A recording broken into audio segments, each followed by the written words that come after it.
Welcome back, Nick Lenz, Comic Corner, Classics as Non-Classic. This is episode number 975 and Doubleshot number 869. I have one DC trade, one Marvel trade. First up it is Green Lantern Volume 3, The End. Written by Jeff Johns, artwork by Doug Mankey, and this collects issues 13 to 20, and of course issue 0 of Green Lantern Volume 5. Yep. The thing with this volume is it's basically all about Simon Boz. Yeah, that's who's the star of these issues. It's all Simon Boz. Issue 0 is pretty much his debut, basically how he gets the ring. Though this particular origin is basically chastised due to the fact that, well, it's a very stereotypical thing with the people, some people who are Arab descent. Like, people are Arab, like, oh, they're a terrorist just because they're freaking Arab. He apparently was a former car thief. By the way, I should point out, though, when he's basically taught how to use his ring, and he does save his brother-in-law after he got into an accident, he basically keeps a gun on him. A gun he keeps on him until the Green Lantern series by Sam Humphries. Yeah, he keeps with it for like over 3 years. Yep. Not really used very much. No, he just has it on him. He's by far the only Green Lantern to carry an actual weapon besides his ring. And, oh yeah, and do you know who teaches him how to make constructs? Why, it's Chip, the talking squirrel. Yep, it's so funny. Yeah, and of course he tells his sister about it. And of course he heals his brother-in-law. Got out of his coma. Because basically, I don't think that basically his nephew can live without his father. Yeah, and of course, then they have to deal with the whole Third Army thing. They battled that for a while, and then they have to battle the Red and of course, half of this to the issues in here. Now, Sinestro and Hal Jordan are in the dead zone, and I love Simon Boz basically is quoting, "What dead zone? You mean like a TV show?" Yes, yes. And Hal Jordan's like, "What? There was a TV show about it?" Well, he's been in space for a long time, so I'm not surprised he doesn't know the reference to the Dead Zone TV show. Yeah, it was on USA for 5 years. It was an adaptation of a Stephen King novel. It's also adapted to a movie. Yep. So, Sinestro goes with Simon Boz to get out of Dead Zone, while Hal Jordan stays behind, comes a Black Lantern. This leads into the end of the particular issues. And they take on the First Lantern, Bathroom. That's his name, Fathom. He gets freed, destroys Sinestro's home world, though they do in fact basically kind of fix this, where later on it's revealed in the pages in the first issue of Sinestro that his people survived his planet's destruction. Yep. And of course I will talk about what happens with Sinestro at the end of this. Yep. So yeah, they fight the First Lantern, and he's killed by frickin' Necron. Yeah. Hal Jordan becomes a Black Lantern, summons Necron, kills Bathroom, and he tells Necron, "Hey, your job's finished. Go home now." And he's like, "No!" Yeah, that happens in the finale of the Wrath of the First Lantern storyline, which I've heard some people don't like really the name because there's no really wrath. It's just him manipulating people's minds. Call it the mind screw of the First Lantern. Because the title of the storyline is a big fat lie. I do agree with that because he doesn't there's no wrath he doesn't use his wrath on anything. He just screws people's minds, he destroys a planet, and that's all he literally does. Yep. Let's see, what else? Oh yeah, they also mentioned that Simon needs to go after Arkello. Get his account briefly later on. Now, in the case, the final issue of issue 20, when this came out 3 years, at least about. Actually, it's not been 3 years. It's more like 6 years ago this issue came out. Do you know how much this issue cost? This was a double-sided issue, and it cost $7. Yep, the second most expensive DC comic released. And this was released just prior to the most expensive one, Batman 24, at $8. Luckily enough, the next issue basically did jock cover price. Yeah, and this whole issue was a double-sided finale to Jeff Johns' run, which pretty much is a love letter to himself, basically referencing only Blackest Night, Sinestro Cold War, A Little Bit of Brightest Day. I think that's it. Yeah. Of course, they tease something in here in the whole futuristic thing, where you may see that Hal Jordan and Kara Farris get married. Still hasn't happened yet, and it's been 6 years. I don't know why DC has never pulled the trigger on this. Just marry these two already. Seriously, it's so freaking stupid. Also, oh yeah, what happens with Sinestro? Okay, he becomes the Yellow Lantern again, because of course he does. He becomes the host of Parallax. The Parallax does control him, and as the host of Parallax, he kills he massacres the Guardians. He kills all but one, Ganthet. Yeah, because the deal he made with Larfleeze.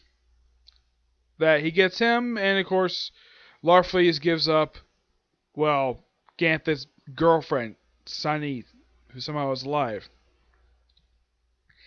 Yeah, killing the Guardians probably made sense. We also have a loose setup for Rob Venditti's run, where Krona, the man who started the War of the Green Lantern storyline, mentions the Light Monks. Now I'm thinking, oh no, you're basically setting up frickin' Relic. Well, Venditti basically took over the book after this, and he did the book for about 3 years before he left, though he still ended up writing Hal Jordan in the Hal Jordan Green Lantern Corps series for like 2 years.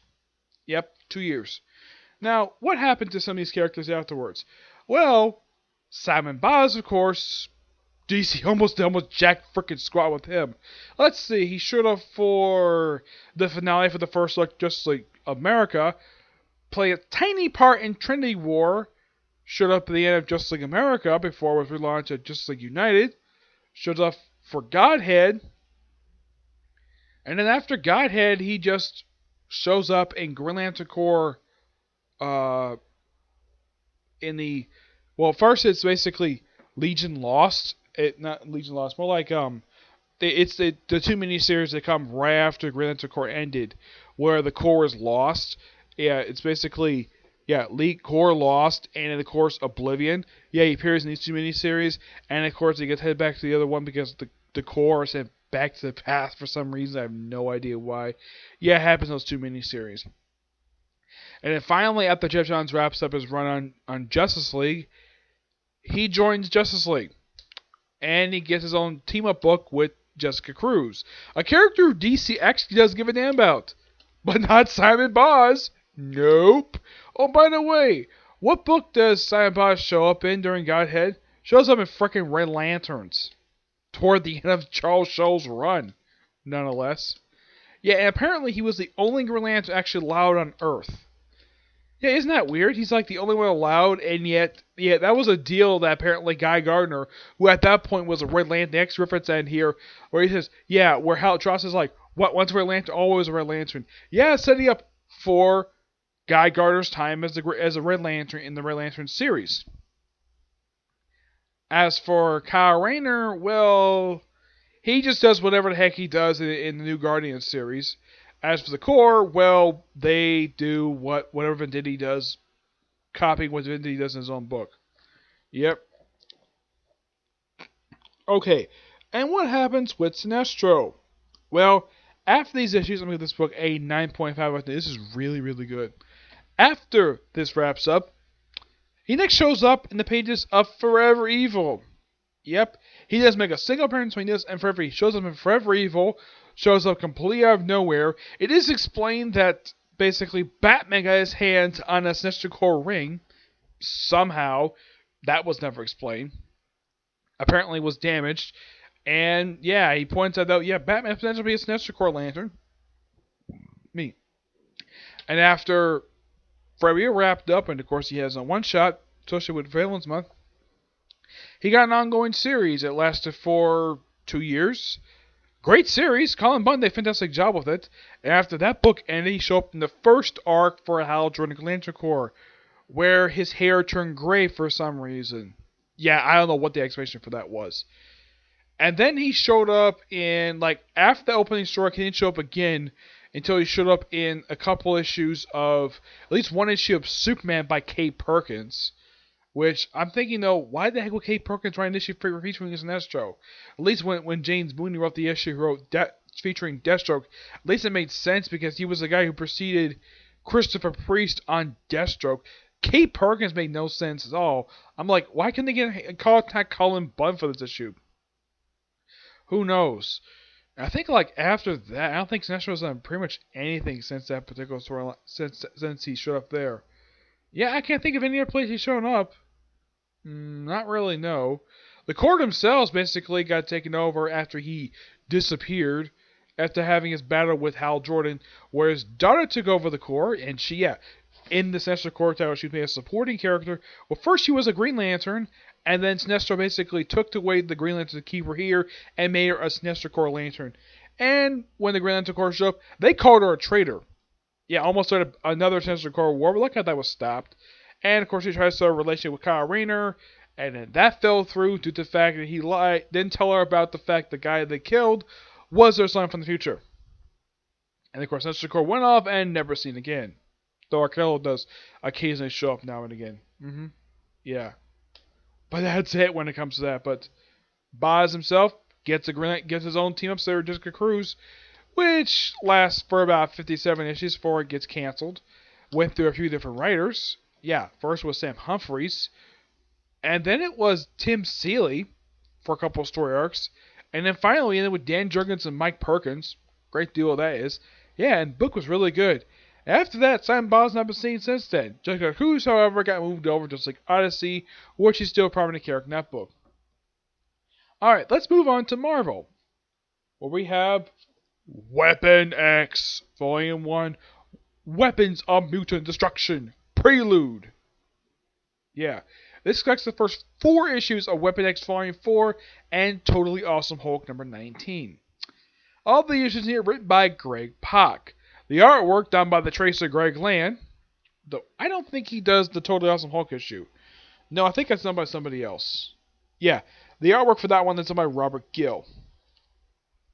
Now, what is the thing with these issues? Yeah, all they are set up for the crossover Weapons of Mutant Destruction.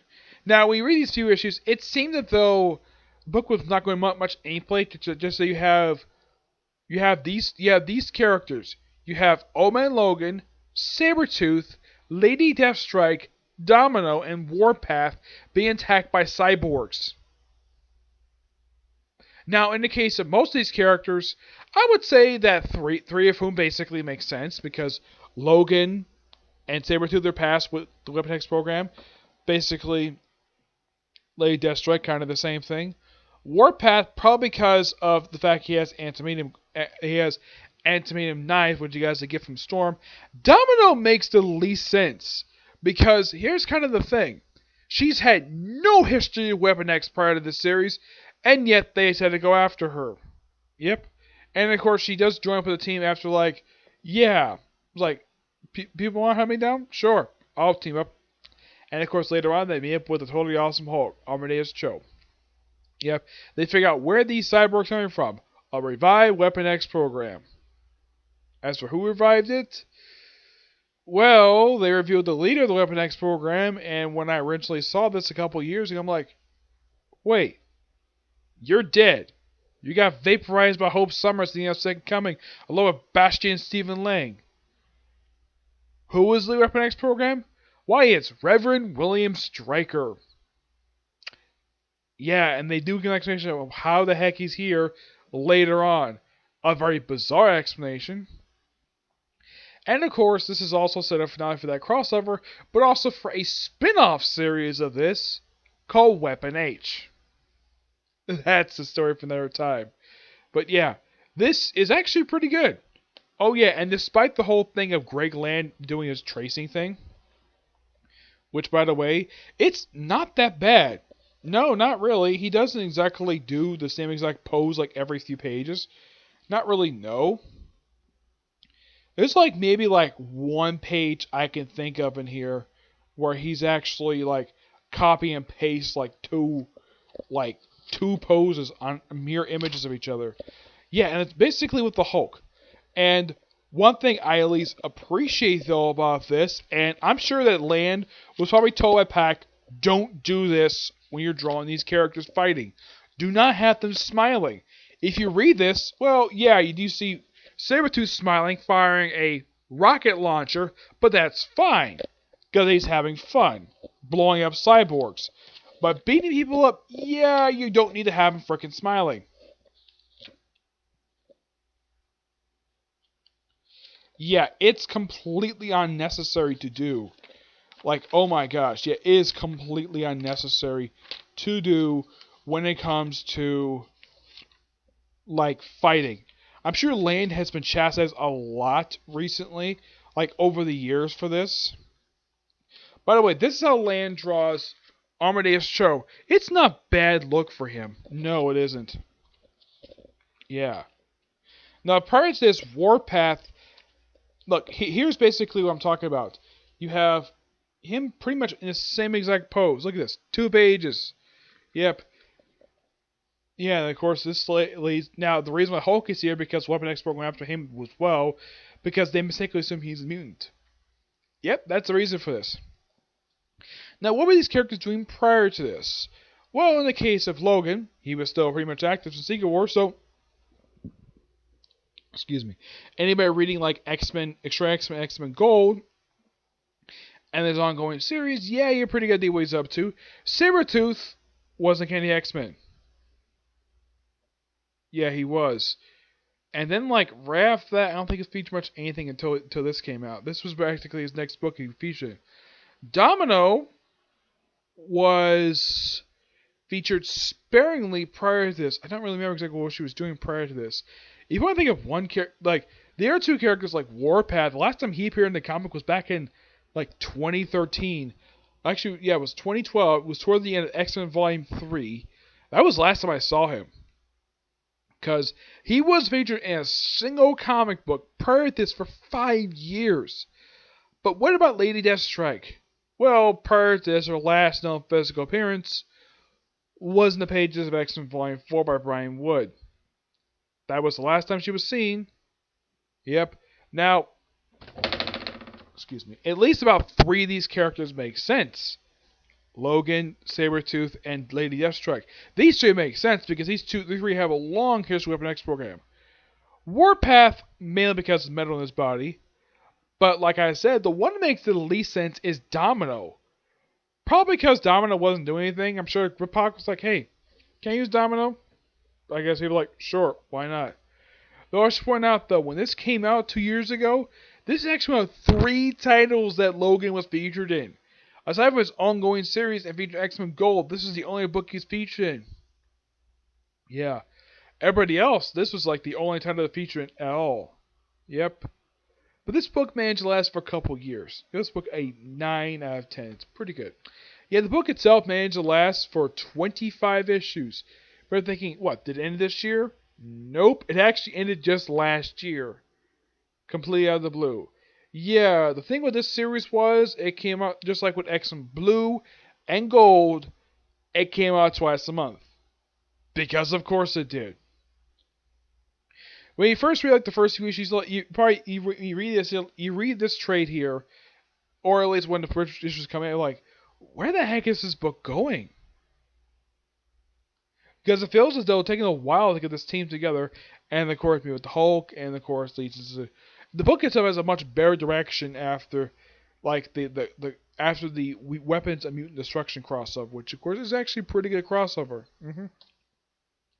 Yeah, so yeah, not much else to say about that. It's a pretty good storyline. So yeah, that's it for this particular review. My next review, I'm gonna do the top 10 best series of an imprint. Yeah, find out what it is in my next video. Okay, do see you there.